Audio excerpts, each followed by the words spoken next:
My dear students, आप सभी का स्वागत है। फ्रेंड्स, आप लोग बहुत ही ज़्यादा कमेंट कर रहे थे, मैसेज कर रहे थे, सर BHDC 132 का मोस्ट इम्पोर्टेंट क्वेश्चन आंसर लेके आइए, समझाइए। तो आप लोग कोई भी वीडियो ना इधर से लेटेस्ट कोई भी वीडियो चेक करें और उसमें आपको ना मिले तो बताना हमें। BHDC 132 का बहुत सारे स्टूडेंट्स कमेंट कर रहे थे। सो आप लोगों के डिमांड में मैं लेके आया हूँ आपके लिए BHDC 132, जिसका टाइटल है स्टूडेंट्स मध्यकालीन हिंदी कविता। ये जो है आपका BHDC 132, इन ये बहुत ही ज्यादा मोस्ट इम्पोर्टेंट है। क्यों है मोस्ट इम्पोर्टेंट? इसमें 5 साल के PYQ को लिया गया है ना, जिसमें ऐसे PYQ क्वेश्चंस को लिया गया है जो सबसे ज्यादा रिपीटेड है, और सबसे ज्यादा रिपीटेड एंड सबसे ज्यादा इम्पोर्टेंट को देखते हुए ये क्वेश्चन आंसर बनाया गया है। अगर आप देखिए, आप तो जून में एग्जाम दे रहे हैं, जून 26 में, और दिसंबर 26 वाले जो स्टूडेंट्स हैं आपके लिए भी, आप दोनों के लिए भी ये वीडियो बहुत ही ज्यादा मोस्ट इम्पोर्टेंट है। सो चलिए टाइम वेस्ट नहीं करते, स्टार्ट करते हैं। और देखिए, आप चैनल में न्यू हो, अभी तक चैनल को सब्सक्राइब नहीं किए हैं, तो सबसे पहले चैनल को सब्सक्राइब कीजिए, अंडरस्टैंड। एंड उसके बाद कोई भी ज्यादा मतलब कोई भी इंपॉर्टेंट बात हो, आप डायरेक्ट बात करना चाहते हैं, डाउट क्लियर करना चाहते हैं, तो आप मैसेज कर सकते हैं इंस्टा में डायरेक्ट।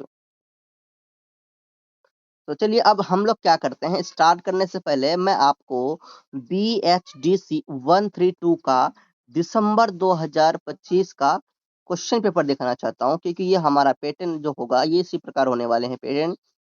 दिसंबर 25 का मतलब ये कि कुछ महीने पहले जो एग्जाम हुआ है। देखिए, दिसंबर यह जो इग्नू का जो एग्जाम होता है स्टूडेंट्स, आप सभी को पता होना चाहिए।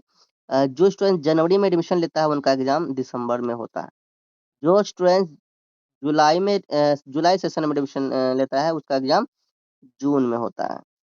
तो ये बात समझ गए। तो दिसंबर में जो एग्जाम हुआ है उनका क्वेश्चन पेपर हम लोग एक बार देखकर समझते हैं कि किस प्रकार क्वेश्चन पूछे गए हैं। चलिए, ये देखिए हमारा क्वेश्चन पेपर है BHDC 132 का दिसंबर 2025। स्टूडेंट्स, आपका जो एग्जाम होता है ये एग्जाम होगा आपका 3 घंटे का, टोटल 3 घंटे का आपका ये एग्जाम होगा, और इसमें जो मार्क्स मिलेंगे वो 100 मार्क्स आपको मिलेंगे। और यहाँ पे कुछ नोट दिया हुआ है। प्रथम प्रश्न जो है कि करना बहुत ही अनिवार्य है। शेष चार में से शेष में से कोई भी 4 क्वेश्चन आपको और करने हैं, समझ गए? तो ये आपने फर्स्ट क्वेश्चन का देखा। फर्स्ट क्वेश्चन में कोई एक क्यों भाई? फर्स्ट क्वेश्चन क्यों? इसमें आपको एक व्याख्या करने वाला दिया गया है संदर्भ सहित। क्या? संदर्भ सहित पद्यांश का कोई भी एक करना है, और आपको अच्छा से करना है, जिसमें आपको 20 मार्क्स दिए जा रहे हैं। मतलब ये आपको टोटल 4 से 5 पेज तक आपको कंटिन्यू लिखना है, बहुत ही इजी लैंग्वेज में, सही तरीके से। जो भी है सही तरीके से आपको लिखना है, आपको जैसा भी लिखना है मतलब सही तरीके से आपको लिखना है। अब देखो सर, इसमें एक डाउट ये है कि ये जो आपके क्वेश्चंस हैं, बहुत सारे ऐसे स्टूडेंट्स हैं जो क्वेश्चंस का आप सोचते हैं सर ये क्वेश्चन है, क्या पता यही आएगा नहीं आएगा। यहाँ पे प्रॉब्लम होता है संदर्भ सहित व्याख्या करने में, क्योंकि जैसे मान लो ये आपका पद्यांश आपको दिया हुआ है। अब इस पद्यांश का मतलब आपको तो नहीं पता क्या होना चाहिए मतलब।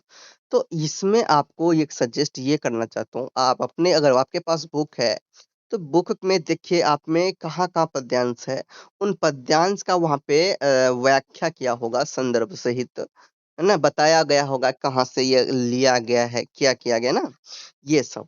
दूसरा तरीका ये है, आपको 3 साल के, ज़्यादा नहीं, कम से कम 3 साल के PYQ में जितने भी आपको ये पद्यांश मिलेंगे, जैसे मान लो इसमें क्वेश्चन नंबर 1 के अकॉर्डिंग, क्वेश्चन नंबर 1 में 1, 2, 3 पद्यांश है, ठीक है? टोटल 3 है।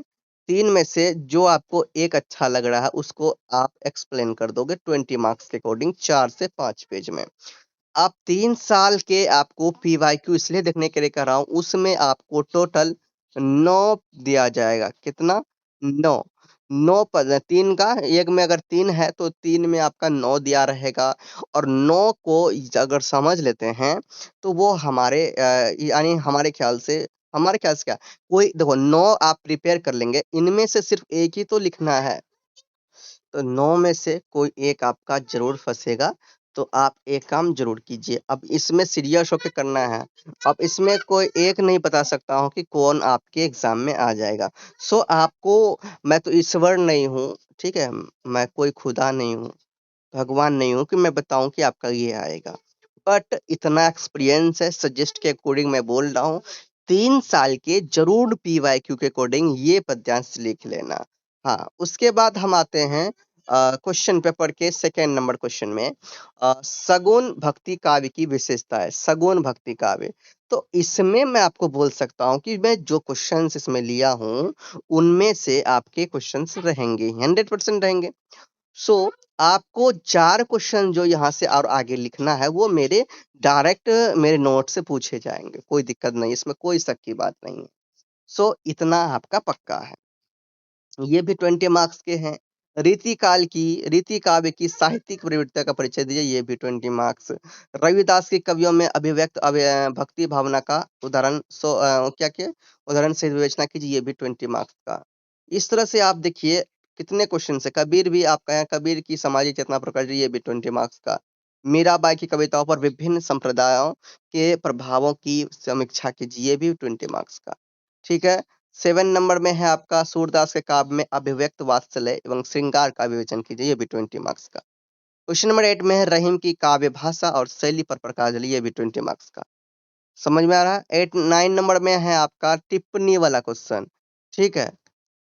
राम भक्ति शाखा, कबीर की भक्ति भावना, सतसई परंपरा और बिहारी सतसई, घनानंद के काव्य में लोक जीवन। तो आपने क्या देखा कि आपने टोटल 9 क्वेश्चन यहाँ पर देखा।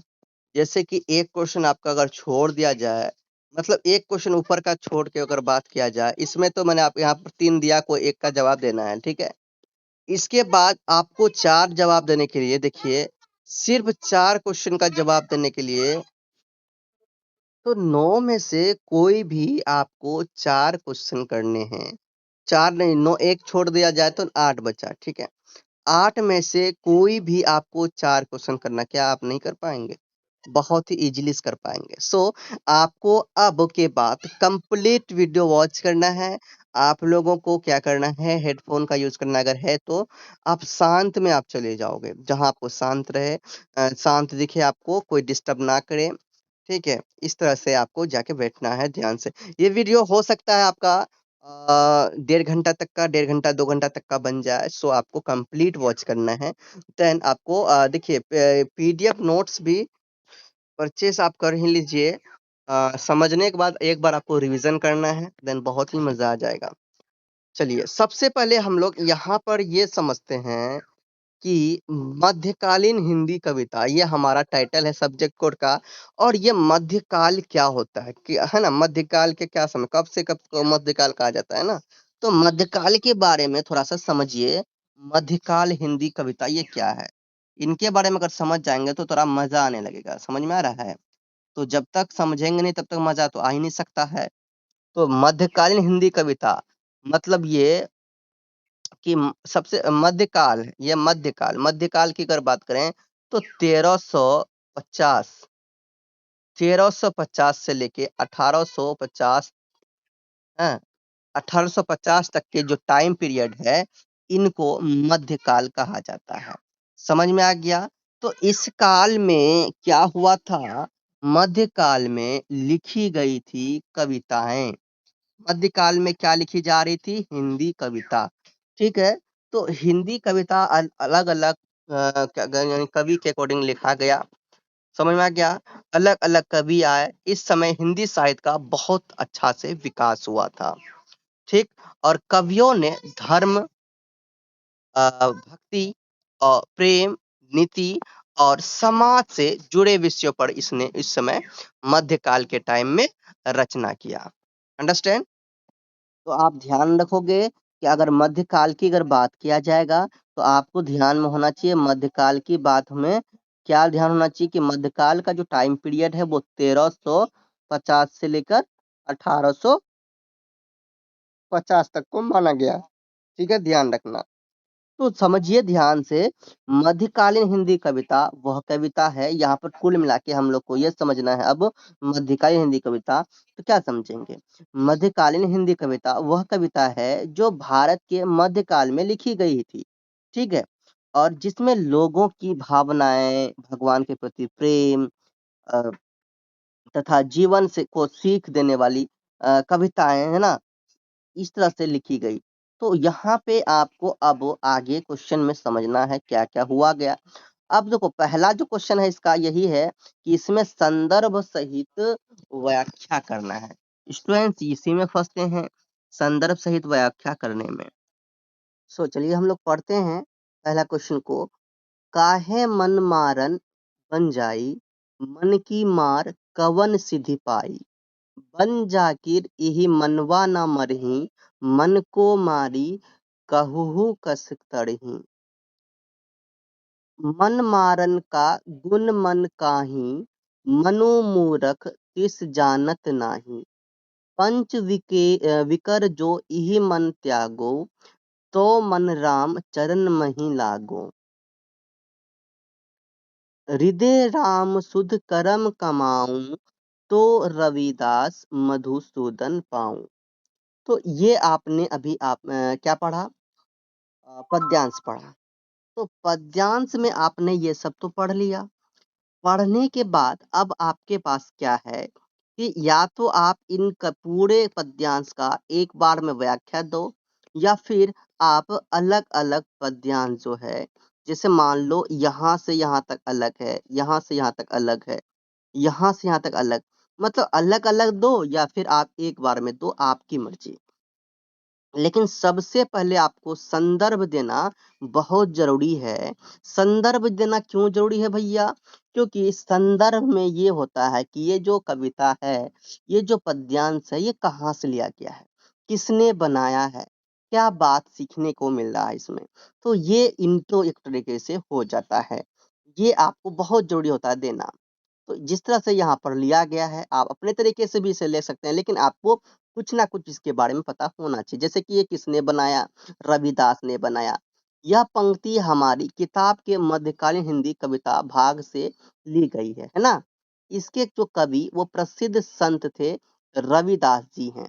इसके कवि कौन थे? रविदास, यानी जिसे रैदास भी बोला जाता है। ये आपने उनका संदर्भ बताया, ठीक। प्रसंग भी बताना चाहें तो बता सकते हैं। इन पंक्तियों में रैदास जी कह रहे हैं, तो क्या कहते हैं कि भगवान को पाने के लिए घर बार छोड़कर जंगल भागने की जरूरत नहीं है। असली भक्ति तो अपने मन को साफ रखने और अच्छे काम करने में है। सो ये सब चीज बता रहे हैं। अब देखिए, यहाँ से हम लोग व्याख्या कर रहे हैं। तो मैंने आप लोगों को जो पीडीएफ दिया है, आप लोगों ने जो परचेस किया है, उसमें मैंने अलग अलग नहीं किया, एक ही बार में व्याख्या किया। देखो, ये जो इनका व्याख्या 4 से 500 वर्ड्स, जैसे 20 मार्क्स के अकॉर्डिंग देखिए। लेकिन अगर व्याख्या कर रहे हैं, अगर इस व्याख्या, इसमें वर्ड लिमिट नहीं दिया क्वेश्चन में, आपने देखा होगा 20 मार्क्स के लिए ये नहीं कहने कि 400 वर्ड्स में लिखो, 500 वर्ड्स में लिखो। अगर वर्ड्स लिमिट नहीं कहे हो कहीं पे, तो आप अपने अकॉर्डिंग 2 से 3 पे जितना हो आप लिख सकते हो। यहाँ ये जो व्याख्या जहां तक आप खत्म कर पाओ, जितना अच्छा से एक्सप्लेन कर पाओ, कर दो, कोई दिक्कत। लेकिन 2 पेज से कम नहीं रखना, तो मैं यही कहूंगा, ठीक। तो पहला लाइन पढ़ते हैं, उसका एक्सप्लेनेशन करते हैं। आप इसके अकॉर्डिंग भी कर सकते हैं, या फिर एक साथ सारा व्याख्या लिख के एक साथ सभी बात बता सकते हैं। तो पहला था, काहे मन मारन बन जाई, मन की मार कवन सिद्धि पाई। तो इसका मतलब, कहते हैं कवि, कवि कहते हैं कि हे मनुष्य, तुम अपने मन को मारने, इंद्रियों को जबरन वश में करने के लिए जंगलों या फिर वनों में क्यों भटक रहे हो। मन को इस तरह से मारने या फिर प्रताड़ित करने से आज तक किसने कौन सी सिद्धि प्राप्त की है, अर्थात इससे वास्तविक आध्यात्मिक सफलता नहीं मिलती, ठीक। तो ये बात कह रहे हैं, समझ गए। अब हमारा दूसरा लाइन है, क्या है? बन जाकिर इही मनवा ना मरही, मन को मारी कहू कस तरही। अर्थात वन में चले जाने मात्र से यह चंचल मन, यह शांत नहीं होता, जब तक जब तक मन विकारों से मुक्त नहीं होता, तब तक केवल शरीर को कष्ट देकर या फिर मन को दबाकर संसार रूपी सागर से कैसे पार उतरा जा सके, है ना? कैसे पार उतरा जा सकता है? ठीक। अगला है आपका, मन मारन का गुण मन काहीं, मनु मूरख तिस जानत नाही। अर्थ अर्थात ये हुआ कि मन को नियंत्रित करने या फिर वश में करने की वास्तविक कला और शक्ति स्वयं मन के भीतर ही है। सच्चे ज्ञान से ही मन शांत होता है, परंतु यह मूर्ख मन इस रहस्य को नहीं जानता और बाहर भटकता रहता है। और अगला है, पंच विकर जो इही मन त्यागो, तो मन राम चरण मही लागो। अर्थात यदि यह मन अपने भीतर के पांचों विकार, कौन कौन पांच विकार है? काम, क्रोध, लोभ, मोह और अहंकार, इन सब को पूरी तरह त्याग दिया जाए, तो यह स्वाभाविक रूप से भगवान राम यानी ईश्वर के चरणों में लीन हो जाएगा। इसके लिए वन जाने की आवश्यकता ही नहीं है। ठीक। उसके बाद लास्ट लाइन था आपका, हृदय राम शुद्ध कर्म कमाऊं, तो रविदास मधु सूदन पाऊं। तो इसमें क्या है कि संत रविदास कहते हैं या रविदास कहते हैं कि तुम मनुष्य अपने हृदय में ईश्वर को बसाकर पवित्र और सत्य कर्म करता रहे, तो वह भीतर ही उस मधुसूदन यानी भगवान विष्णु कृष्ण या फिर परमात्मा को प्राप्त कर लेता है। अंडरस्टैंड ये। अब लास्ट में आपको एक चीज और लिखना है, वो क्या है भाई? निष्कर्ष। बहुत जरूरी है लास्ट में निष्कर्ष लिखना, जिससे आपका इंट्रो, संदर्भ और निष्कर्ष, जो हिंदी में ये कविता में, काव्यांश में, पद्यांश में लिखते हैं, इससे आपका पेज भी फुल होता है, अच्छा से लिखते हैं ना।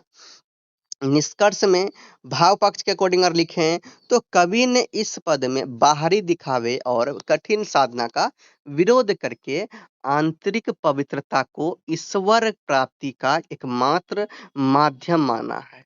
उनके अनुसार सच्चे दिल से किए गए सच्चे कर्म ही वास्तविक भक्ति है। सही बात है।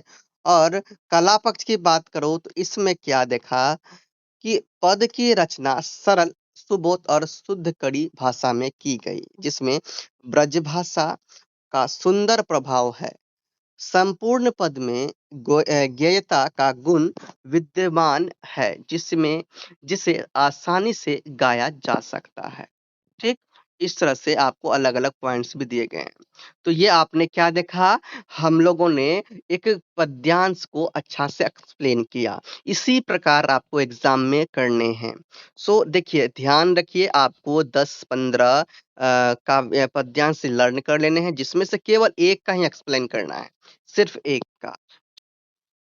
अब नेक्स्ट क्वेश्चन देखते हैं यहाँ पे पद्यांश ख नंबर। तन की दुति श्याम सरोरुह, लोचन कंज की मंजुलताई हरे, अति सुंदर सोहत धुड़ी भरे, छवि भुड़ी अनंग की दूड़ी करें। दम के दतियां दुति दामनी ज्यों, किलके कलबाल विनोद करें। अवधेश के बालक चारी सदा, तुलसी मन मंदिर में बिहरें। अब देखो, ये तो पढ़ लिया, फिर आपको संदर्भ का हेडिंग देना है। संदर्भ लिखने के बाद आपको यहाँ पर उसका बारे में बताना है, ये कहाँ से लिया गया है। तो ये जो पद्यांश है, पद्यांश गोस्वामी तुलसीदास द्वारा क्या है, रचित है।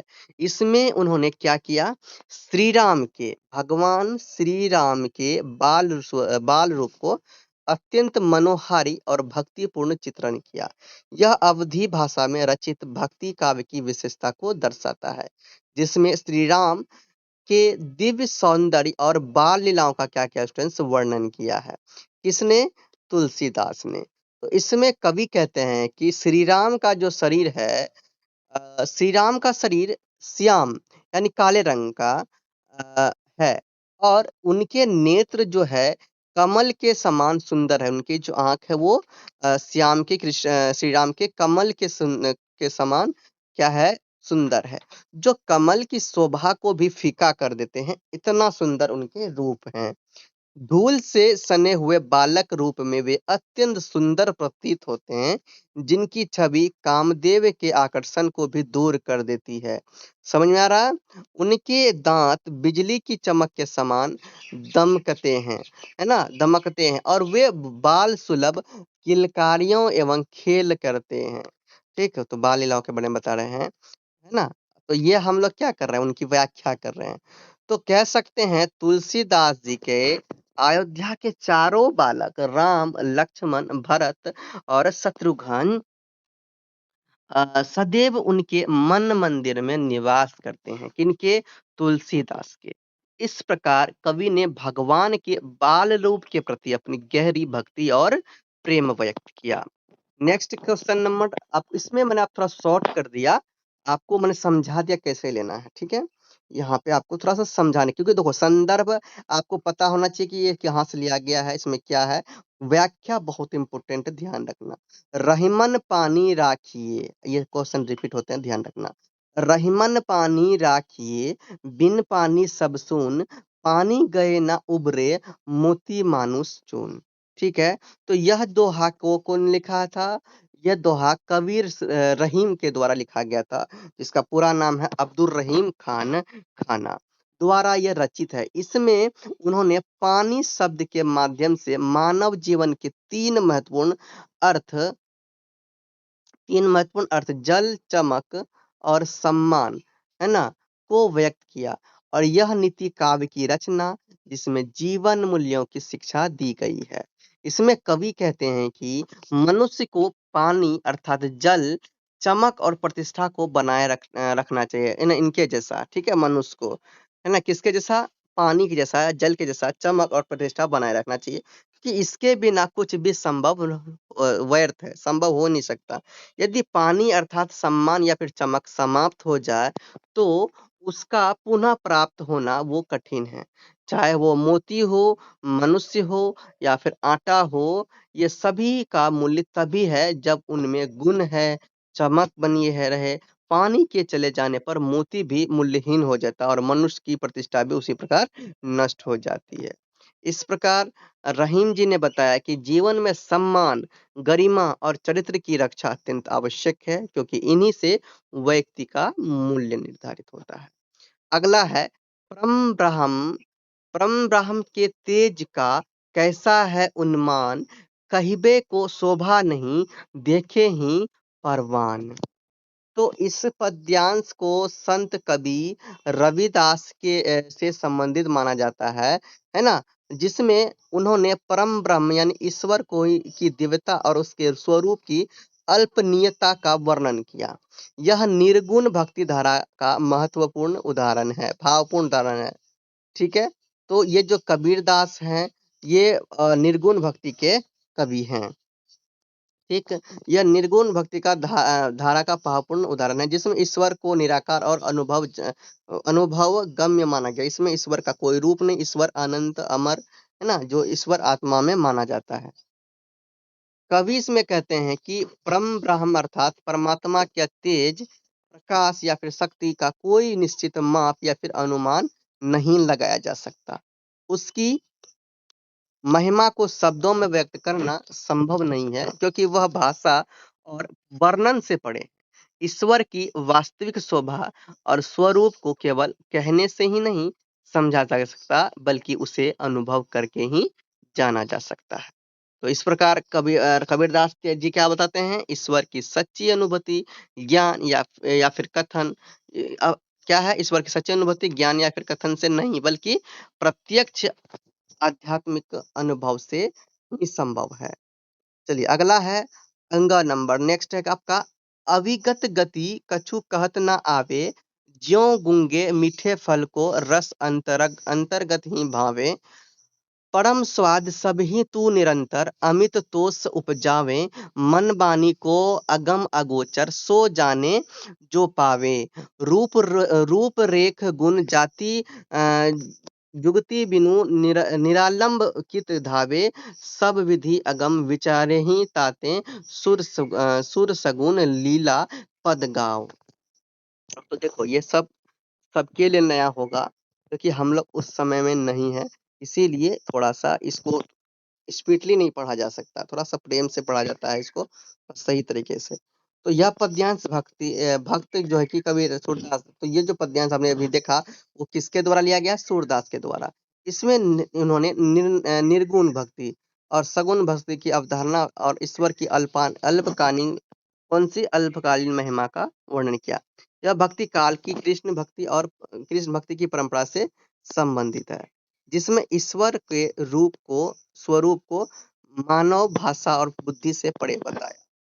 ठीक है, तो इसमें कवि कहते हैं कि परमात्मा की अवस्था को शब्दों में व्यक्त नहीं किया जा सकता, क्योंकि यह मन और वाणी से परे है। जैसे कोई गूंगा व्यक्ति मीठे फल का स्वाद केवल भीतर ही अनुभव कर सकता है, पर उसे बोलकर व्यक्त नहीं कर सकता। उसी प्रकार ईश्वर का भी वास्तविक आनंद भी केवल अनुभव किया जा सकता है, कहा नहीं जा सकता। ठीक है? ईश्वर का स्वरूप, रेखा, गुण, जाति और किसी भी विधि से ये परे हैं, इसलिए वह किसी सहारे से नहीं समझा जा सकता। जो व्यक्ति उसे प्राप्त करता है उसकी वास्तविक अनुभूति कर सकता है। अंत में कवि कहते हैं कि इस कारण वे ईश्वर की सगुण लीलाओं का ही ज्ञान करते हैं, क्योंकि वे भक्तों के लिए अधिक सुलभ और आनंददायक है। ठीक इस प्रकार सूरदास जी ने बताया कि ईश्वर का परम सत्य अनुभव गम्य है, वर्णन वर्णन गम्य नहीं। ठीक है, इस प्रकार। तो इस तरह से मैंने आपको 5 काव्यांश पद्यांश आपको समझाया, एक्सप्लेन करवाया। बाकी जो कुछ बचे हुए हैं ये आप लोग देख लीजिए वीडियो को रोक कर। ठीक है, समझ लीजिए।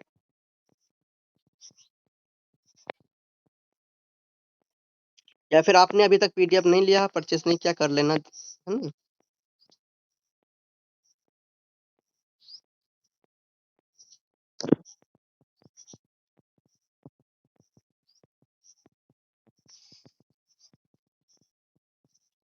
ठीक है, इस तरह से यहाँ पर आपका कविता मैंने पद्यांश कंप्लीट कर दिया। अब हम लोग क्वेश्चन आंसर को क्या करते हैं, समझते हैं। सो स्टूडेंट्स, अब हम लोग का स्टार्ट हो गया है क्वेश्चन नंबर 2, और यहाँ से हम लोग क्या करेंगे, क्वेश्चन ही करेंगे। और ये क्वेश्चंस 20 मार्क्स के, जिसे 4 से 5 पेज में हम लोगों को लिखना होता है। सो आपका फर्स्ट क्वेश्चन है क्वेश्चन नंबर 2 में, भक्ति काव्य के विकास का परिचय दीजिए। तो भक्ति काव्य में क्या हुआ, इनका विकास कैसे हुआ, ये बताना है। तो ध्यान से समझिए। भक्ति काव्य हिंदी साहित्य का एक अत्यंत महत्वपूर्ण और समृद्ध काल है, जिसका विकास मुख्यतः कब हुआ, मध्यकाल में। और ये मैंने आपको बता दिया था कि 1350 से लेके 1850 तक के टाइम पीरियड। ठीक है, तो फिर भी यहाँ से 14वीं से 17वीं शताब्दी अगर याद रख लेना। ये आपके बुक के अकॉर्डिंग लिया गया, बट मैं आपको बता दिया हूँ यहाँ पे। एंड तो इसका विकास कब हुआ था भाई, इसी काल में हुआ था, मध्यकाल में। ठीक, यह काव्य धारा भारतीय समाज, धर्म और संस्कृति में व्यापक, मतलब बहुत अच्छा से बहुत बड़ा ना, बहुत अधिक मात्रा में परिवर्तन का परिणाम थी। उस समय समाज में जाति पाति, आडंबर और धार्मिक कट्टरता बढ़ रही थी, जिसके विरोध में संतों और कवियों ने भक्ति को सरल और सुलभ मार्ग के रूप में क्या किया स्टूडेंट्स, प्रस्तुत किया। भक्ति का भक्ति काव्य का विकास दो प्रमुख धाराओं में हुआ, निर्गुण भक्ति और सगुण भक्ति। निर्गुण भक्ति वो होता है जिसमें ईश्वर का कोई रूप नहीं होता, और सगुण भक्ति क्या होता है, जिसमें ईश्वर का रूप होता है। जैसे कि सगुण भक्ति में जैसे राम कृष्ण, है ना, दुर्गा काली, ये सब जो भगवान होते हैं हिंदू धर्म में, उसे लिया गया है, सगुण भक्ति में जोड़ा गया। निर्गुण भक्ति में कोई ईश्वर नहीं होता, कोई भगवान नहीं होता, कोई रूप नहीं होता, भगवान क्या, उसमें सिर्फ आत्मा होता है, आत्मा में ही कह रहा है कि ईश्वर होता है। ठीक, तो वो है आपका निर्गुण भक्ति, जो ईश्वर को नहीं मानता, कोई रूप नहीं होता है, कोई भगवान नहीं होता है, ईश्वर सिर्फ आत्मा होता है, वो निर्गुण भक्ति है। सगुण भक्ति में ईश्वर होते हैं, राम कृष्ण सीता, है ना, दुर्गा माँ, काली माँ, ये सब भगवान वो होते हैं। चलो, ये हो गया। और आगे निर्गुण भक्ति धारा के कवि ईश्वर को निराकार और निर्गुण मानते हैं। इस धारा के प्रमुख कवियों में कबीर, दादू और रैदास शामिल है। रैदास मतलब रविदास। उन्होंने मूर्ति पूजा, पाखंड और सामाजिक भेदभाव का विरोध किया तथा आंतरिक शुद्धता और सच्ची भक्ति पर बल दिया।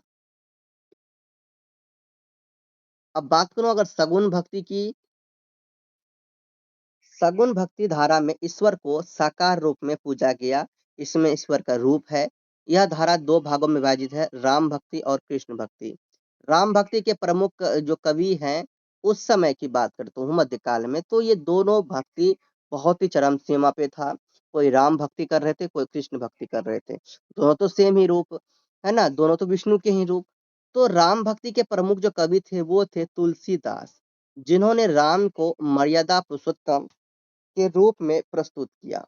वहीं कृष्ण भक्ति धारा में सूरदास और मीराबाई नंददास जैसे कवियों ने कृष्ण की लीलाओं, इनके प्रेम और भक्ति का सुंदर वर्णन किया। भक्ति काव्य की भाषा जो है कि सरल, सहज और जन सामान्य के निकट थी, जिससे यह आम जनता में अत्यंत लोकप्रिय हुआ। इस काव्य धारा ने न केवल धार्मिक बल्कि सामाजिक सुधार में भी अत्यंत महत्वपूर्ण भूमिका निभाई। इससे मानवता, समानता और प्रेम का संदेश दिया। ठीक है, इसने क्या दिया? मानवता, समानता और प्रेम का संदेश दिया। ओके, क्वेश्चन नंबर 3 देखते हैं। क्वेश्चन नंबर 3 है रीतिकालीन परिस्थितियों पर प्रकाश डालिए। तो रीतिकाल का 17वीं से 18वीं शताब्दी को रीतिकाल कहा जाता है। तो रीतिकाल हिंदी साहित्य का वह युग है जो लगभग कब 17वीं से 18वीं शताब्दी तक विस्तृत माना गया है। इस काल में ऐसा क्या हुआ? इस काल की साहित्यिक प्रवृत्तियों को समझने के लिए उस समय की सामाजिक, राजनीतिक और सांस्कृतिक परिस्थितियों पर ध्यान देना आवश्यक है। और राजनीतिक दृष्टि से अगर देखा जाए, यह काल मुगल साम्राज्य के पतन का समय था। ठीक है, तो इस काल में क्या हुआ था? मुगल साम्राज्य का पतन हुआ था। तो केंद्रीय सत्ता कमजोर हो रही थी उस समय, और अनेक छोटे छोटे राज्य तथा राज दरबार उस समय उभरे। इन दरबारों में कवियों को आश्रय मिलता था, जिससे काव्य रचना दरबारी रुचियों के अनुरूप होने लगी। परिणाम स्वरूप वीरता और भक्ति के स्थान पर श्रृंगारिकता और अलंकारिकता को महत्व दिया गया। सामाजिक परिस्थितियां भी विलासिता और भोगवाद से प्रभावित थी। उच्च वर्ग के लोग ऐश्वर्यपूर्ण जीवन जी रहे थे, है ना, जिसका प्रभाव साहित्य पर स्पष्ट दिखाई देता था। नारी को मुख्यतः सौंदर्य और प्रेम की वस्तु के रूप में चित्रित किया गया। समाज में नैतिक मूल्यों की अपेक्षा भौतिक सुखों को महत्व दिया गया। और सांस्कृतिक रूप से अगर देखा जाए, तो यह जो काल है, यह काल कलात्मक सौंदर्य और काव्य शास्त्र के विकास का युग था। इसमें कवियों ने रस, अलंकार, रीति आदि पर विशेष ध्यान दिया, और काव्य रचना में नायिका भेद, श्रृंगार रस और अलंकारों का अत्यधिक प्रयोग किया। इस काल के प्रमुख कवि में बिहारी, केशवदास, पद्माकर और देव शामिल है। इस काल में जो कवि थे प्रमुख, वो कौन है याद रखना। कहेंगे अगर रीति काल के प्रमुख कवि कौन थे, तो याद रखना बिहारी, केशवदास, पद्माकर, देव, भूषण, ये सब, जिन्होंने रीति ग्रंथों और श्रृंगारिक काव्य की रचना की। भाषा की दृष्टि से ब्रज भाषा का अधिक प्रयोग हुआ, जो जो कोमलता और मधुरता के लिए उपयुक्त मानी जाती है। तो इस तरह से ये समझे। इस क्वेश्चन का एक बार और मैं एक बार रिवाइज करा दूं मोटा मोटी। रीतिकालीन परिस्थितियां, रीतिकालीन की परिस्थितियां में ये है कि देखिए, रीतिकाल के जो समय था, उस समय भारत में मुगल जो शासक थे, मुगल जो शासन था वो कमजोर पड़ गया था। क्या किया पड़ गया था? रीतिकाल के समय मुगल शासन कमजोर पड़ गया था।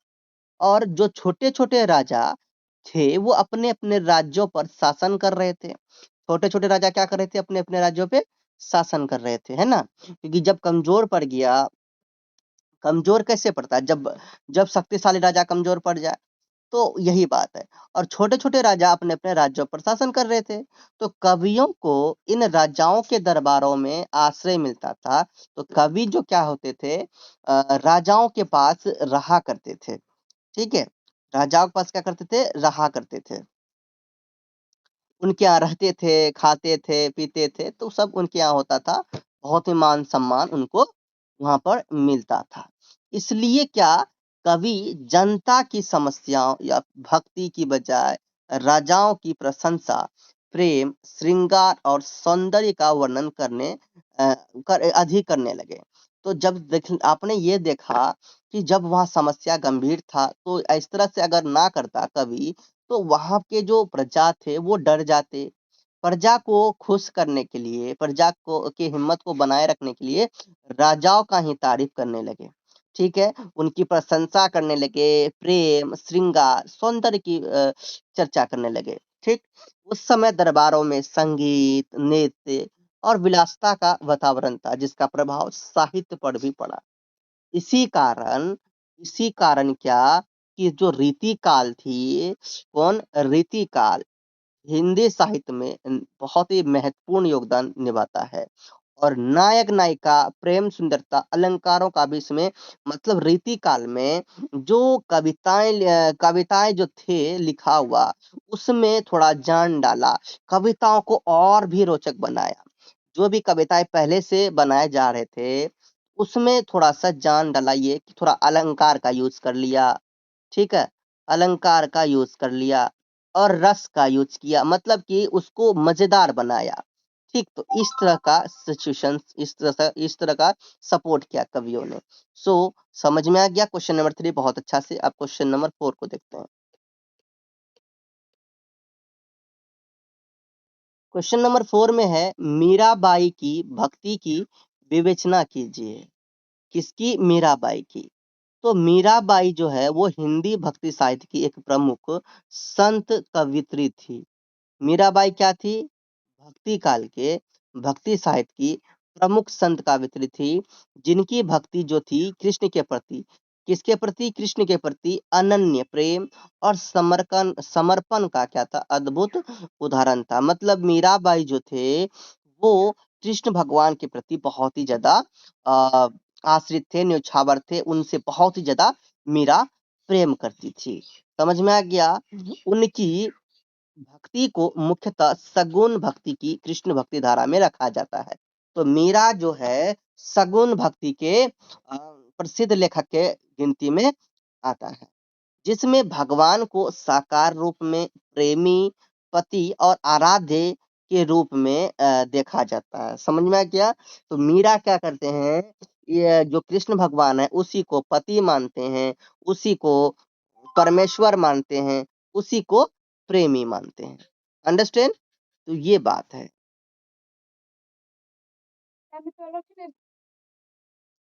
मीराबाई की भक्ति की सबसे बड़ी विशेषता उनकी एक निष्ठता और आत्मसमर्पण है। उन्होंने कृष्ण को अपना पति और सर्वस्व मतलब सब कुछ माना, तथा सांसारिक बंधनों और सामाजिक मर्यादाओं को त्याग दिया। राजघराने में जन्म लेने के बावजूद उन्होंने भौतिक सुख सुविधाओं को छोड़कर भक्ति का मार्ग अपनाया। उनकी भक्ति प्रेममयी और विरह प्रधान है। विरह मतलब कि बिछड़ने वाला, वो जो भक्ति कर रही थी उसमें बिछड़ापन, ठीक है? तो और प्रेम में मतलब अत्यंत प्रेम और बिछड़ने वाली सीन को उनमें दिया। उनके पदों में कृष्ण के प्रति गहरा प्रेम दिखाई दिया। मिलन की आकांक्षा, तरफ और विरह मतलब बिछड़न की पीड़ा स्पष्ट रूप से झलकती है। यह प्रेम लौकिक ना होकर अलौकिक और जिसमें आध्यात्मिक है, जिसमें आत्मा और परमात्मा का मिलन लक्ष्य होता है। ठीक है? जिसमें आत्मा और परमात्मा का मिलन, ठीक इस प्रकार। उसके बाद मीराबाई ने सामाजिक रूढ़ियों और परंपराओं का भी विरोध किया। उन्होंने जाति पाति, लिंग भेद और धार्मिक आडंबरों को अस्वीकार कर सच्ची भक्ति को महत्व दिया। यही कारण है उनकी भक्ति केवल धार्मिक नहीं बल्कि सामाजिक दृष्टि से क्रांतिकारी मानी जाती है। भाषा की दृष्टि से मीराबाई के पद सरल, सहज और भावपूर्ण है। उन्होंने ब्रज भाषा और राजस्थानी मिश्रित भाषा का प्रयोग किया, जिससे उनकी रचनाएं जन सामान्य के लिए सुलभ और प्रभावशाली बनी। नेक्स्ट क्वेश्चन देखते हैं students, question number 5। Question number 5 है, सूरदास की काव्य भाषा का विश्लेषण कीजिए। आंसर, सूरदास हिंदी भक्ति साहित्य के प्रमुख कवि हैं, जिनकी काव्य भाषा अत्यंत मधुर, सरस और भावपूर्ण मानी जाती है। उनकी भाषा का विश्लेषण करने पर कई महत्वपूर्ण विशेषताएं सामने आती है। सबसे पहले सूरदास ने क्या किया, सूरदास ने मुख्यतः ब्रज भाषा का क्या किया स्टूडेंट्स, प्रयोग किया, जिसमें ब्रजभाषा अपनी कोमलता, मधुरता और लयात्मकता के कारण कृष्ण भक्ति के भावों को व्यक्त करने के लिए अत्यंत उपयुक्त है। सूरदास की भाषा सहज और स्वाभाविक है, जिससे उनके पद जनसामान्य के बीच आसानी से लोकप्रिय हुए। उनकी काव्य भाषा की दूसरी प्रमुख विशेषता भाव प्रधानता है। भाषा में अलंकारों का प्रयोग अवश्य मिलता है, लेकिन वह कृत्रिम न होकर भावों के अनुकूल और स्वाभाविक है। उपमा, रूपक, अनुप्रास आदि अलंकारों का प्रयोग उनके काव्य को अधिक प्रभावशाली बनाता है।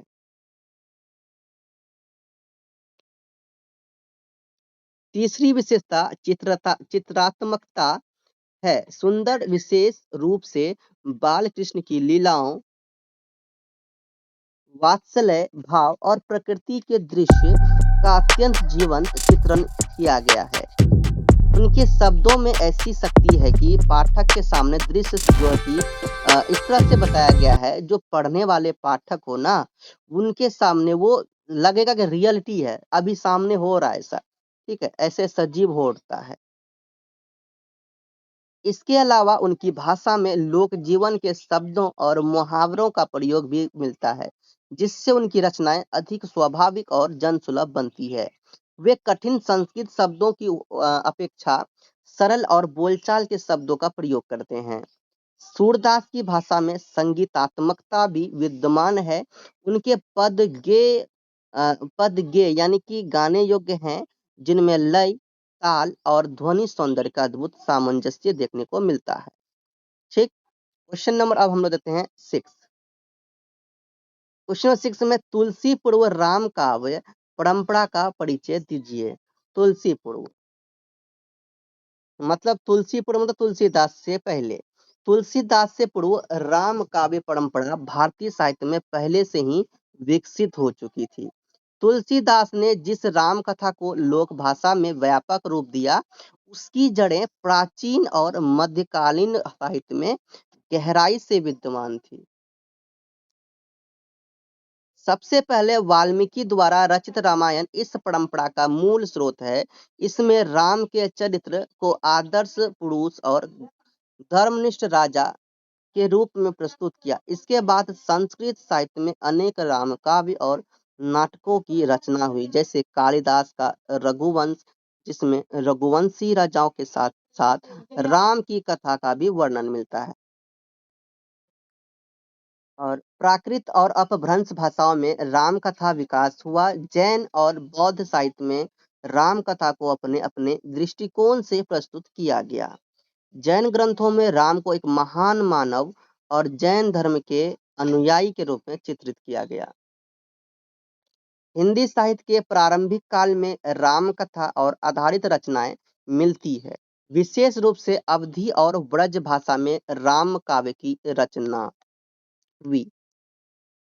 भक्ति काल में राम भक्ति की धारा के अंतर्गत राम को भगवान के रूप में स्वीकार कर उनकी भक्ति पर बल दिया गया।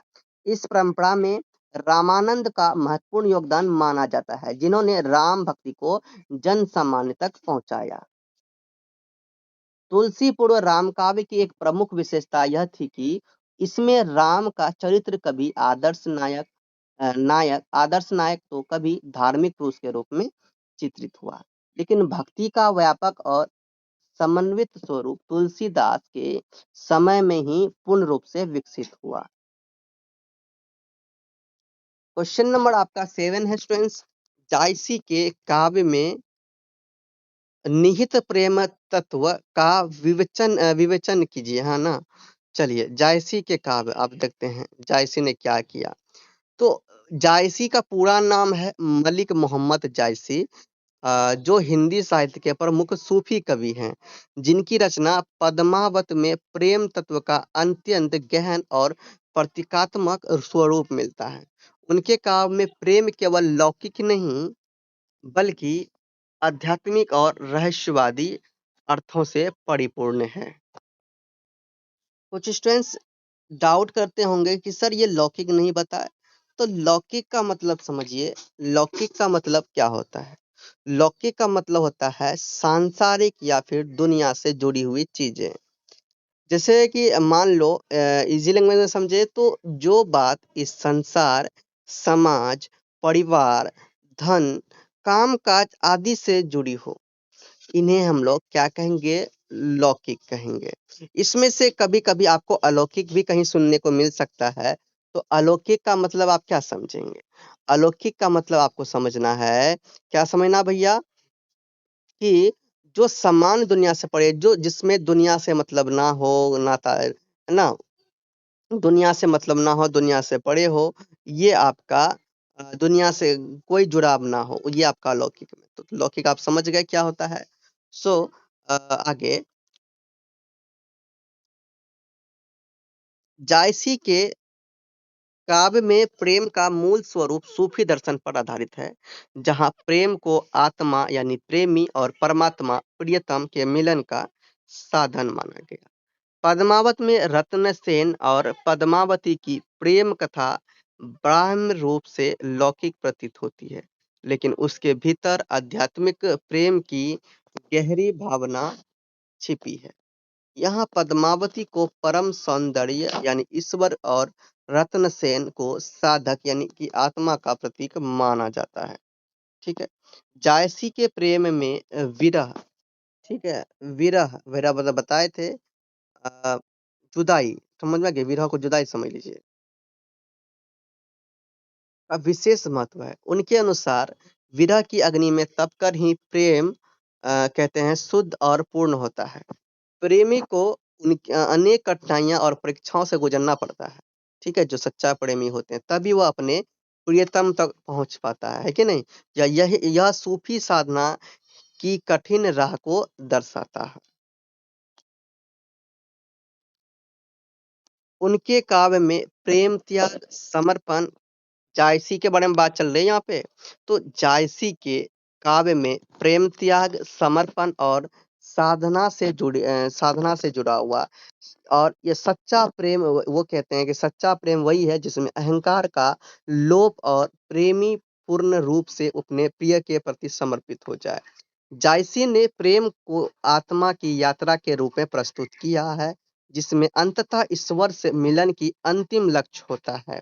भाषा की दृष्टि से उनका जो प्रेम तत्व है वो अत्यंत प्रभावशाली है। ठीक है। और उन्होंने अवधी भाषा में प्रतीकों, रूपकों और बिंबों के माध्यम से प्रेम की गहन अनुभूति को व्यक्त किया। ठीक। क्वेश्चन नंबर अब हम लोग 8 देखते हैं। क्वेश्चन नंबर 8 है हमारा, बिहारी की कविता में, बिहारी की कविता में क्या जो रंगार और प्रेम को बताया गया है ये क्या है? समझिए। तो यहाँ पे रंगार नहीं होगा, बिहारी की कविता में यहाँ पर श्रृंगार होगा। तो ये थोड़ा मिस्टेक हो गया है, रंगार नहीं श्रृंगार। ठीक। तो यहाँ पे श्रृंगार कर लेना और प्रेम चित्रण पर प्रकाश डालिए। तो बिहारी रीति काल के ही क्या है भैया, प्रमुख कवि है, जिनकी रचना बिहारी सतसई में श्रृंगार और प्रेम का अत्यंत सूक्ष्म, सजीव और कलात्मक चित्रण मिलता है। और कुछ स्टूडेंट्स अगर डाउट करेंगे श्रृंगार, सर श्रृंगार का मतलब क्या होता है, श्रृंगार आप बोल रहे हैं, तो श्रृंगार का मतलब भी समझिए। श्रृंगार का मतलब क्या समझेंगे आप? श्रृंगार का मतलब होता है सजावट, सौंदर्य और आकर्षण। तो इसमें जो बिहारी है, ये अपनी रचना में इस तरह से उसको सेट करता है, इस तरह से रचना बनाता है, जिससे लोग उसके प्रति आकर्षित होते हैं। उनको बढ़िया लगता है, अच्छा लगता है। भारतीय संस्कृति में इनका बहुत ही गहरा प्रभाव देखने को मिलता है। ठीक है? तो इस तरह से कविता या फिर काव्यांश जो भी हो, वो बहुत ही आकर्षक बन जाता है। ठीक है? इनकी कविता में इनकी कविता में रीतिकालीन प्रवृत्ति के अनुसार अलंकारिकता, संक्षिप्तता और भाव सघनता का अद्भुत समन्वय दिखाई देता है। बिहारी की कविता में श्रृंगार रस की प्रधानता है, जो मुख्यतः संयोग और वियोग दोनों रूपों में व्यक्त हुआ है। संयोग पक्ष में नायक नायिका के मिलन, हास परिहास, चेष्टाएं और सौंदर्य का आकर्षण चित्रण मिलता है। वहीं वियोग पक्ष में विरह, प्रतीक्षा, उदासी और मिलन की आकांक्षा को अत्यंत मार्मिक ढंग से प्रस्तुत किया।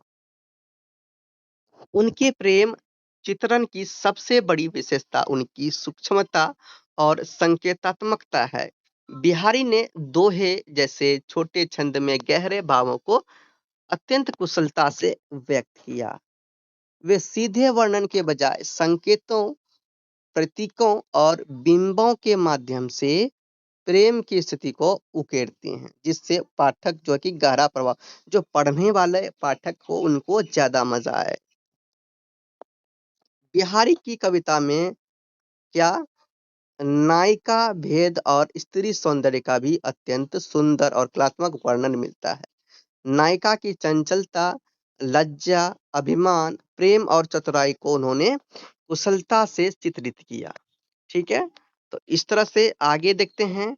उनके काव्य में क्या कि उनके काव्य में नारी केवल सौंदर्य की वस्तु ही नहीं, बल्कि भावनाओं और मनोवृत्तियों की जीवंत अभिव्यक्ति है। भाषा की दृष्टि से बिहारी ने व्रज भाषा का प्रयोग किया, जो मधुर और प्रभावशाली है।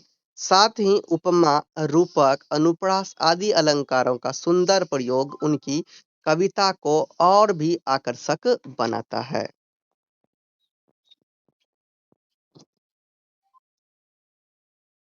भक्ति काव्य के विधान पर प्रकाश डालिए। भक्ति काव्य का शिल्प विधान उसकी भाव प्रधानता, सरलता और जन सुलभता पर आधारित है। इस काव्य धारा में शिल्प का उद्देश्य अलंकारिक चमत्कार दिखाना नहीं, बल्कि भक्ति भाव को प्रभावपूर्ण ढंग से व्यक्त करना। इसलिए इसमें सहज, स्वाभाविक और हृदयग्राही अभिव्यक्ति को विशेष महत्व दिया गया है। भाषा की दृष्टि से भक्ति काव्य में ब्रजभाषा, अवधी, राजस्थानी तथा अन्य लोक भाषाओं का प्रयोग हुआ। कबीर, सूरदास, तुलसीदास और मीराबाई जैसे कवियों ने जनसभा को अपनाकर अपने काव्य को आम जनता के लिए सुलभ बनाया। भाषा सरल, सहज और भावानुकूल होती है, जिसमें कृत्रिमता का अभाव मिलता है। छंद विज्ञान की दृष्टि से भक्ति काव्य में दोहा, चौपाई, पद, साखी, सोरठा आदि छंदों का व्यापक प्रयोग हुआ। ये छंद यानी कि गाने योग्य होते हैं, जिससे काव्य में संगीतात्मकता आ जाती है। कीर्तन और भजन परंपरा से जुड़ाव के कारण इसमें लय और ताल का विशेष महत्व है। अलंकारों का प्रयोग भी मिलता है, परंतु वह स्वाभाविक और सीमित है। उपमा, रूपक, अनुप्रास आदि अलंकार भावों की अभिव्यक्ति को सशक्त बनाते हैं, न केवल सजावट के लिए प्रयुक्त होते हैं। भक्ति काव्य में बिंब और प्रतीकों का भी सुंदर उपयोग हुआ है। विशेषकर सूफी और निर्गुण काव्य में प्रतीकात्मकता अधिक मिलती है, जहां लौकिक प्रेम के माध्यम से आध्यात्मिक सत्य को व्यक्त किया जाता है।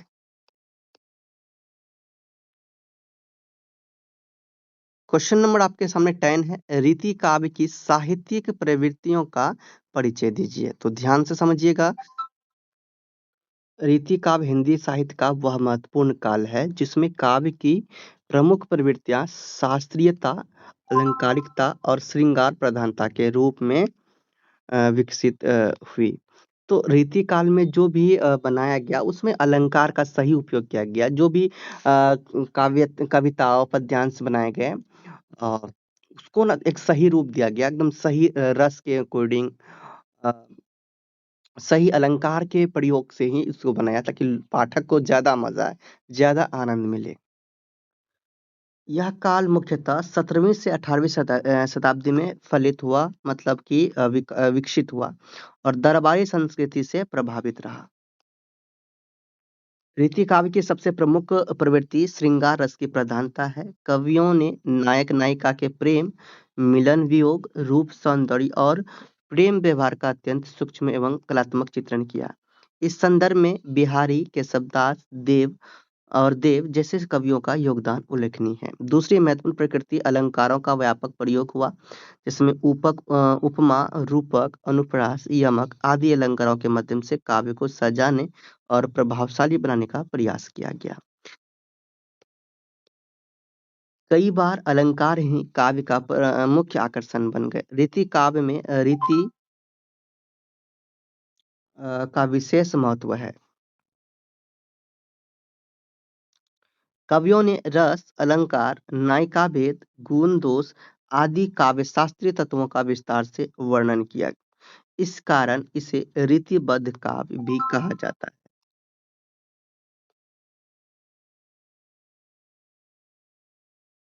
एक अन्य प्रवृत्ति नायिका भेद और नख सिख वर्णन है, जिसमें नायिका के रूप, स्वभाव और मनोभावों का अत्यंत सूक्ष्म चित्रण किया गया। इससे काव्य में कलात्मक सौंदर्य की वृद्धि हुई। भाषा की दृष्टि से ब्रजभाषा का प्रयोग अधिक हुआ, जो मधुर और कोमल मानी जाती है। साथ ही काव्य में संक्षिप्तता और गूढ़ता भी देखने को मिलती है, विशेषकर दोहा और रवैया जैसे छंदों में। क्वेश्चन नंबर आपका है 11। कवि रविदास की भक्ति भावना का विवेचन कीजिए। रविदास के, तो संत कवि रविदास हिंदी भक्ति आंदोलन के प्रमुख संत कवि थे, जिनकी भक्ति भावना अत्यंत सरल, मानवीय और समतावादी थी। उनकी भक्ति निर्गुण धारा से संबंधित है, जिसमें ईश्वर को निराकार, सर्वव्यापक और सर्वशक्तिमान माना गया है। रविदास की भक्ति का मूल आधार सच्चा प्रेम और आंतरिक शुद्धता है। वे बाह्य आडंबर, कर्मकांड और मूर्ति पूजा का विरोध करते हैं तथा हृदय की पवित्रता को सच्ची भक्ति मानते हैं। उनके अनुसार ईश्वर हर जीव के भीतर विद्यमान है, इसलिए उसे पाने के लिए किसी विशेष स्थान या फिर विधि की आवश्यकता नहीं है। उनकी भक्ति भावना में समता और सामाजिक न्याय का विशेष महत्व है। उन्होंने जाति-पाति और ऊंच-नीच के भेदभाव का कड़ा विरोध किया। स्वयं निम्न वर्ग से होने के बावजूद उन्होंने यह संदेश दिया कि ईश्वर की दृष्टि में सभी मनुष्य समान हैं। उनका प्रसिद्ध आदर्श बेगमपुरा एक जैसे समाज की कल्पना करता है, जहाँ कोई दुख, भेदभाव या फिर अन्याय ना हो। रविदास की भक्ति में सहजता और सरलता प्रमुख है। उनकी भाषा लोक भाषा में है, जो सीधे जन सामान्य के हृदय को स्पर्श करती है। उनके पदों में प्रेम, करुणा, मानवता की गहरी भाव दिखाई देती है। इसके अतिरिक्त उनकी भक्ति में आत्मसमर्पण और ईश्वर के प्रति पूर्ण विश्वास भी झलकता है। वे मानते हैं कि सच्ची भक्ति से ही मनुष्य मोक्ष प्राप्त कर सकता है। क्वेश्चन नंबर 12 है, तुलसीदास की कविता के भाव पक्ष का प्रकाश डालिए। समझिए से, तुलसीदास हिंदी साहित्य के महान कवि हैं, जिनकी कविता का भाव पक्ष अत्यंत क्या है, व्यापक, गहन और लोक मंगलकारी है ना, जिससे समाज का कल्याण हो, लोगों का कल्याण हो। उनके काव्य में भक्ति, नीति, आदर्श जीवन और मानवीय मूल्यों का सुंदर समन्वय मिलता है। तुलसीदास के काव्य का प्रमुख भाव भक्ति भावना है। उनकी भक्ति सगुण राम भक्ति पर आधारित है, जिसमें राम को मर्यादा पुरुषोत्तम, आदर्श नायक और ईश्वर के रूप में प्रस्तुत किया गया। उनकी भक्ति दास्य भाव यानी सेवक स्वामी संबंध पर आधारित है, जिसमें भक्त पूर्ण समर्पण के साथ ईश्वर की शरण में रहता है। उनके काव्य में आदर्शवाद और लोक मंगल की भावना भी प्रमुख है। रामचरितमानस के माध्यम से तुलसीदास के रामचरितमानस के माध्यम से उन्होंने आदर्श परिवार, आदर्श राज्य यानी राम राज्य और नैतिक जीवन मूल्यों को स्थापित किया। उनका काव्य केवल धार्मिक ही नहीं बल्कि सामाजिक और नैतिक शिक्षा का भी स्रोत है। तुलसीदास के भाव पक्ष की एक महत्वपूर्ण विशेषता मानवीय संवेदनाओं का चित्रण है। प्रेम, करुणा, दया, त्याग, वीरता और करुणा रस का अत्यंत मार्मिक और प्रभावशाली चित्रण उनके काव्य में मिलता है। विशेषकर राम वियोग, सीताहरण और भरत मिलाप जैसे प्रसंगों में भावों की गहनता स्पष्ट होती है। उनके काव्य में समन्वय की भावना भी विद्यमान है। उन्होंने भक्ति, ज्ञान और कर्म तीनों मार्ग का सुंदर समन्वय प्रस्तुत किया, जिससे उनका काव्य सर्वमान्य बन गया। भाषा की दृष्टि से भी उनका भाव पक्ष अत्यंत प्रभावी है। सरल, सहज और मधुर अवधि भाषा में उन्होंने गहरे आध्यात्मिक और मानवीय भावों को व्यक्त किया। क्वेश्चन 13 है, नीति काव्य परंपरा में रहीम का महत्व प्रतिपादित कीजिए। अब्दुल रहीम खान ए खाना यानी कि रहीम हिंदी नीति काव्य परंपरा के प्रमुख स्तंभों में से एक हैं। उन्होंने अपने दोहों के माध्यम से जीवन के व्यवहारिक सत्य, नैतिक मूल्यों और मानवीय संबंधों का को अत्यंत सरल और प्रभावी ढंग से प्रस्तुत किया। नीति काव्य परंपरा में रहीम का सबसे बड़ा योगदान उनकी व्यवहारिक जीवन दृष्टि है। उनके दोहे केवल सैद्धांतिक उपदेश नहीं बल्कि जीवन के अनुभव से निकलते हुए सत्य है। जैसे उन्होंने एक आपको दोहा दिया है, रहमन धागा प्रेम का मत तोड़ो चटकाए। इस दोहे में उन्होंने प्रेम और संबंधों की कोमलता को अत्यंत सुंदर ढंग से क्या किया समझाया। रहीम की एक प्रमुख विशेषता उनकी सरलता और संक्षिप्तता है। वे कम शब्दों में गहरी बात कहने की कला जानते थे। उनके दोहे सहज भाषा में होते हुए भी गहन अर्थ रखते हैं, जिससे वे जनसामान्य के बीच अत्यंत लोकप्रिय है। नीति काव्य में रहीम का महत्व उनकी मानवतावादी दृष्टि के कारण भी है। उन्होंने दया, विनम्रता, सहानुभूति, दानशीलता और सद्य व्यवहार सद्व्यवहार जैसे गुणों का को महत्व दिया। वे मानव संबंधों की मर्यादा और संतुलन बनाए रखने का संदेश देते हैं। इसके अतिरिक्त रहीम के काव्य में समन्वय की भावना भी देखने को मिलती है। वे मुस्लिम होते हुए भी भारतीय संस्कृति और भक्ति परंपरा से गहराई से जुड़े हुए थे। उनके काव्य में धार्मिक सहिष्णुता और सांस्कृतिक एकता का सुंदर उदाहरण मिलता है। क्वेश्चन नंबर 14 है, सूफी कवि जायसी की रचना और परिचय प्रस्तुत कीजिए। तो समझिए, सूफी का पूरा नाम मलिक मोहम्मद जायसी है। सूफी संत का ये क्या है, जायसी का पूरा नाम मोहम्मद मलिक जायसी है। मलिक मोहम्मद जायसी हिंदी साहित्य के प्रमुख सूफी कवि थे, जिनकी रचनाओं में प्रेम, अध्यात्म और रहस्यवाद का सुंदर समन्वय मिलता है। मतलब उनके जो कविता होते थे, रहस्यवादी कविता होते थे, ठीक है? उनकी कविता में बहुत ही ज़्यादा रहस्य छुपे होते थे। वे 16वीं शताब्दी के कवि थे। उनकी काव्यधारा सूफी प्रेमाख्यान परंपरा से संबंधित है। जायसी की सबसे प्रसिद्ध रचना पद्मावत है, जो एक प्रेमाख्यान काव्य है। इसमें रत्नसेन और पद्मावती की कथा के माध्यम से लौकिक प्रेम के साथ-साथ अलौकिक या फिर आध्यात्मिक प्रेम का भी चित्रण किया गया है। इस काव्य में प्रतीकात्मक शैली का प्रयोग हुआ है, जहाँ पद्मावती को परम सौंदर्य यानी ईश्वर और रत्नसेन को साधक यानी आत्मा के रूप में देखा जाता है। इसके अतिरिक्त जायसी की अन्य रचनाओं में अखरावट, आखरी कलाम और कन्हावत का उल्लेख मिलता है। अखरावट में वर्णमाला के आधार पर आध्यात्मिक और नैतिक विचारों को प्रस्तुत किया गया है, जबकि आखिरी कलाम में जीवन और मृत्यु से संबंधित सूफी चिंतन व्यक्त हुआ। कन्हावत में कृष्ण कथा का सूफी दृष्टिकोण से वर्णन किया गया है।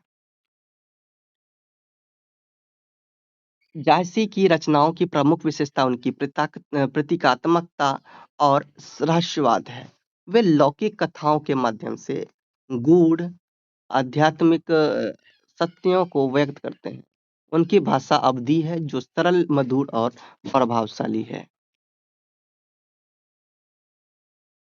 बिहारी की काव्य भाषा का साधारण विवेचन कीजिए। बिहारी रीतिकाल के प्रमुख कवि और उनकी काव्य भाषा अत्यंत संचित, भावपूर्ण, कलात्मक मानी जाती है। उनकी रचना बिहारी सतसई में भाषा का उत्कृष्ट देखने को मिलता है। बिहारी की काव्य भाषा की पहली विशेषता ब्रज भाषा का प्रयोग है। उन्होंने कोमल, मधुर और लयात्मकता ब्रज भाषा का प्रयोग किया, जो श्रृंगार रस की अभिव्यक्ति के लिए अत्यंत उपयुक्त है। उनकी भाषा सहज होते हुए भी अत्यंत प्रभावशाली है। दूसरी विशेषता संक्षिप्तता और गहनता है। बिहारी कम शब्दों में गहरे भाव व्यक्त करने में निपुण है। उनके दोहे छोटे-छोटे होते हैं, लेकिन उनमें अर्थ की गहराई अत्यधिक होती है। जैसे नैनन ही तो पीरी कहत न आवत बात, इसमें प्रेम की पीड़ा को अत्यंत संक्षेप में व्यक्त किया गया है। तीसरी विशेषता अलंकारों का सुंदर प्रयोग है। उपमा, रूपक, अनुप्रास और यमक जैसे अलंकार उनकी कविता को कलात्मकता और प्रभावशाली बनाते हैं। जैसे सतसैया के दोहरे जो नावक के तीर, यहाँ उपमा अलंकार का सुंदर उदाहरण मिलता है। ठीक है।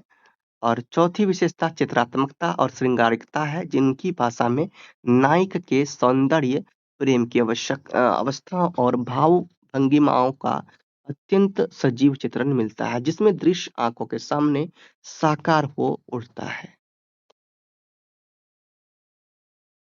रीतिकाल के प्रमुख कवि, तो रीतिकाल की अगर प्रमुख कवि की बात करें, अ, ये तो मैंने पहले भी चर्चा किया था। वैसे देख लेते हैं एक बार। रीतिकाल हिंदी साहित्य का वह युग है जिसमें काव्य का मुख्य केंद्र श्रृंगार, अलंकार और शास्त्रीयता रहा। इस काल के प्रमुख कवियों ने ब्रजभाषा में उत्कृष्ट काव्य रचना की, दरबारी संस्कृति को साहित्य में स्थान दिया। रीतिकाल के प्रमुख कवियों में केशवदास का नाम सर्वप्रथम आता है। उन्हें रीतिकाल का प्रवर्तक माना जाता है। उनकी रचनाएं जैसे रामचंद्रिका काव्य शास्त्रीय नियमों और अलंकारों से परिपूर्ण है। बिहार इस काल के अत्यंत प्रसिद्ध कवि हैं। उनकी बिहारी सतसई में श्रृंगार रस, गहन भावों को अत्यंत संक्षिप्त और प्रभावशाली चित्रण मिलता है। देव भी रीतिकाल के प्रमुख कवि हैं। उनकी कविताओं में अलंकारिकता और श्रृंगार का सुंदर समन्वय देखने को मिलता है। उन्होंने प्रेम और सौंदर्य का अत्यंत कोमल चित्रण किया। उसके बाद नेक्स्ट है आपका पद्माकार, भी रीतिकाल के ही कवि है।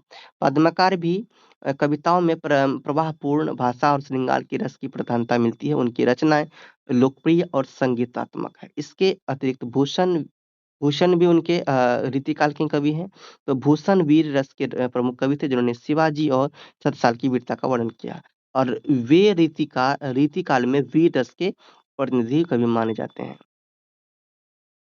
अगला है कबीर की, क्वेश्चन 17, कबीर की भाषागत विशिष्टताएं बताइए।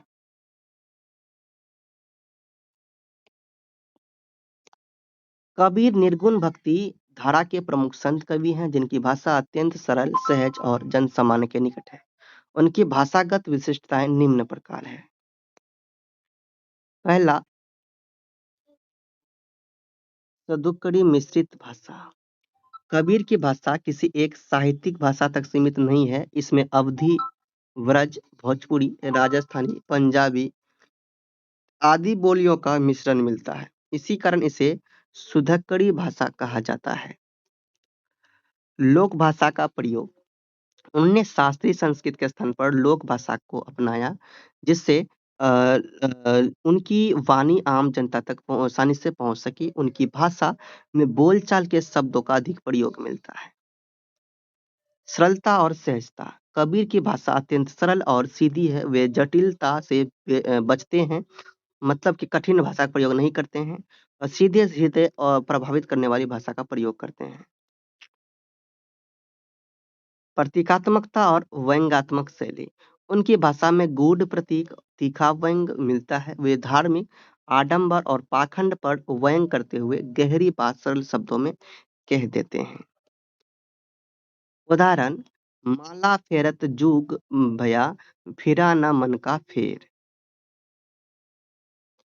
प्रभावपूर्ण दोहे की शैली, कबीर मुख्यतः दोहा शैली में काव्य रचना करते हैं जिसमें संक्षिप्तता के साथ गहरा अर्थ व्यक्त होता है। जायसी का परिचय देते हुए उनकी कृतियों पर प्रकाश डालिए। तो जायसी के बारे में हम लोग कई बार अभी चर्चा किए हैं, ठीक है, जायसी के बारे में। तो इसमें जो क्वेश्चन ऐसे लिए गए हैं ना, जो और भी रिपीटेड क्वेश्चन तो वही रहते हैं, थोड़ा-सा घुमा दिए जाते हैं। तो उन क्वेश्चंस को भी लिया गया है ताकि आप कन्फ्यूज़ ना हो, ठीक? तो इसे आप लोग वीडियो को रोक के पढ़ लीजिएगा। अभी हम लोग सूरदास का भी चर्चा कर चुके हैं, ठीक है? तो वही सब बात घूमेगा, वही सब क्वेश्चन को घुमा के थोड़ा पूछ लिया जा रहा है, ठीक है? तो आप लोग वीडियो को रोक कर देखिए या फिर पीडीएफ ज़रूर लीजिए इसका।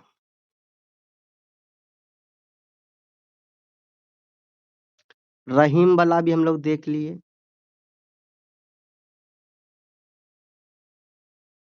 तो ये स्क्रॉल कर रहा हूँ धीरे-धीरे, आप लोग थोड़ा-सा इसको मेंटेन कीजिए। और यहाँ पे अब आपका ये जो मैंने आपको दिखाया वो सभी लॉन्ग क्वेश्चन थे 20 मार्क्स के। अब नीचे जितने भी क्वेश्चंस आपको टिप्पणी में दिखेंगे वो 10 मार्क्स वाले क्वेश्चन हैं, तो इसे आप लोग ज़रूर कर लीजिएगा। ठीक है?